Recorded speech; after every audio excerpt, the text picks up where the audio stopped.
নমস্কার, শুভ সকাল। কেমন আছেন সবাই? ব্লগস উইথ বাবাই চ্যানেলে আপনাদের সবাইকে স্বাগতম। আজ শনিবার, আর আজ যেহেতু রাখি বন্ধন, তাই বোন এবং দিদিদেরকে রাখি পরিয়ে আজকের এই শুভ দিনে, শুভক্ষণে আমার সকল ইউটিউব এবং ফেসবুক বন্ধুদের ছোটদের ভালোবাসা এবং বড়দের প্রণাম নিয়ে আজকের দিনটা শুরু করলাম। বড় বোন কি রাখি পরানো হয়ে গিয়েছে, চলুন ওকে মিষ্টিটা খাইয়ে দিই।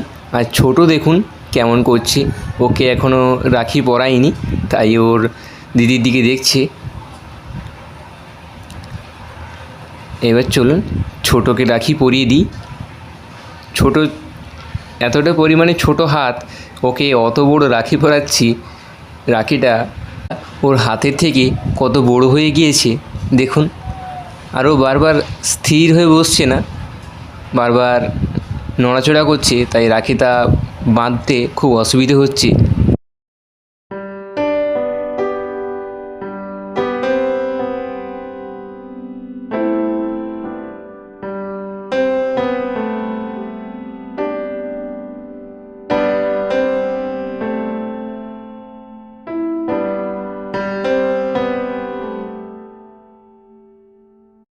বড় বোন আমার হাতে এখন রাখিটা পরিয়ে দিচ্ছে। ছোটো বোন দেখছে আর ও ভাবছে ওই রাখিটাকে ও বাঁধবে, কিন্তু বাবা 3টে রাখি এনেছিল, সেজন্য ওর রাখি নেই, ও তাই আমাকে পরাচ্ছে না। আর বড় বোনই আমাকে রাখিটা পরালো। রাখি বন্ধন উৎসবটা আমরা ঠাকুরের সামনে বসেই পালন করছি, আর ঠাকুরের আশীর্বাদ নিয়েই আজকে আমরা 3জনে আমাদের দিনটা শুরু করলাম।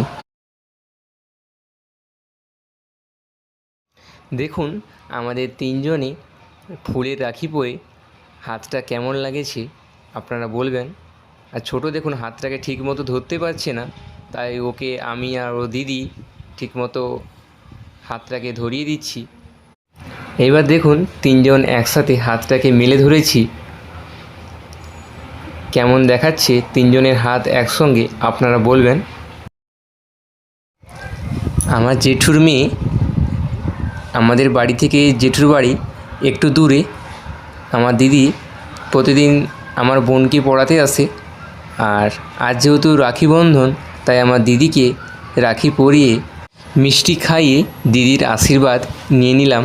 দিদিকে চলুন একটু মিষ্টিটা খাইয়ে দিই।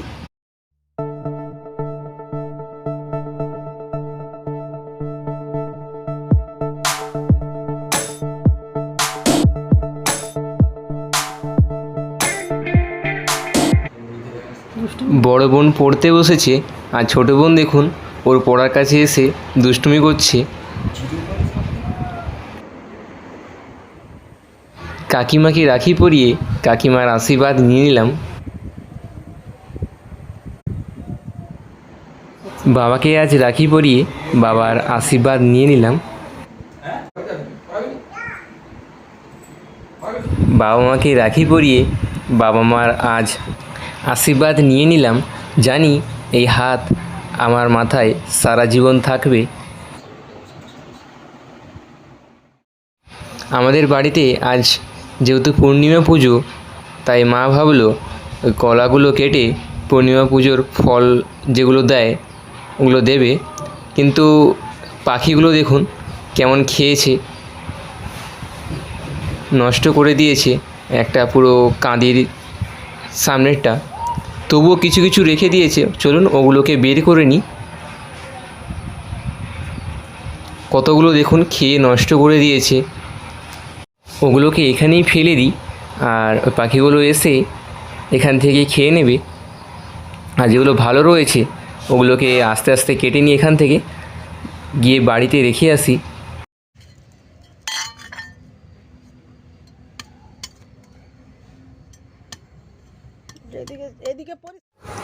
কলাগুলো তো বাড়িতে রেখে এলাম, এবার কলা গাছের যে থোড়টা হয় ওটাকে কেটে বের করে নিই। আর আপনারা কি কোথা থেকে ভিডিওতে দেখছেন এবং আপনাদের ওখানে এই থোড়টাকে কী নামে বলা হয় আপনারা কমেন্টে বলবেন। চলুন থোড়টাকে বের করে নিই। মা বলল থোড়টাকে বের করে নিয়ে রান্না করব, তাই আমিও কাঠারি নিয়ে চলে এলাম থোড়টাকে বের করার জন্য। ভেতরের যে অংশটা থাকে ওটা এখন বের করে নিয়েছি। আর দেখুন, এটা যেন দেখতে পুরো টিউবলাইটের মতন, যেরকম টিউবলাইট হয় সেরকমই দেখতে। চলুন এটাকে 3 ভাগে কেটে নিই। থোড়টাকে দেখুন এখন 3 ভাগে কেটে নিচ্ছি। চলুন এটাকে কেটে নিই। এক টুকরো কাটা হয়ে গেল।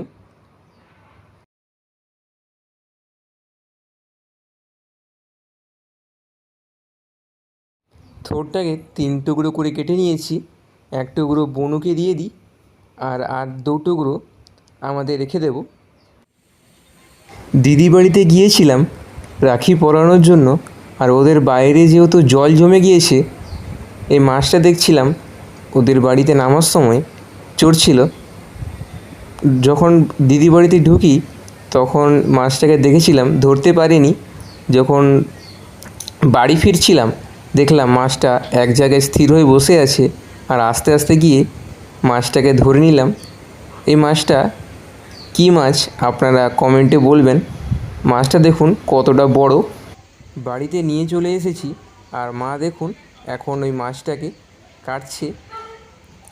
এর আগে একটা ইলিশ মাছ ছিল, ওই ইলিশ মাছটা কাটা হয়ে গিয়েছে, এখন এই মাছটা কাটছে।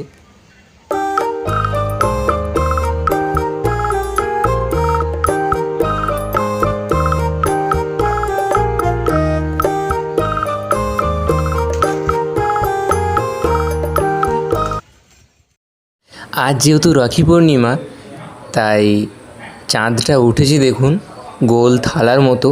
আর ওই চাঁদের যে আভাটা জলের উপর পড়েছে, জল দেখুন পুরো সোনালি বর্ণ হয়ে গিয়েছে। এরকম দৃশ্য প্রায় দুর্লভ, কিন্তু আমি প্রতি পূর্ণিমাতে এরকম দৃশ্য দেখতে পাই। আকাশ পরিষ্কার থাকলে আরও ভালো দেখায়। এরকম দৃশ্য দেখলে আমার মনটা খুব ভালো লাগে। এরকম দৃশ্য দেখলে মনে হয় যেন প্রকৃতি প্রেম ভালোবাসা যেন উজাড় করে দিয়েছে আমাদের মনে।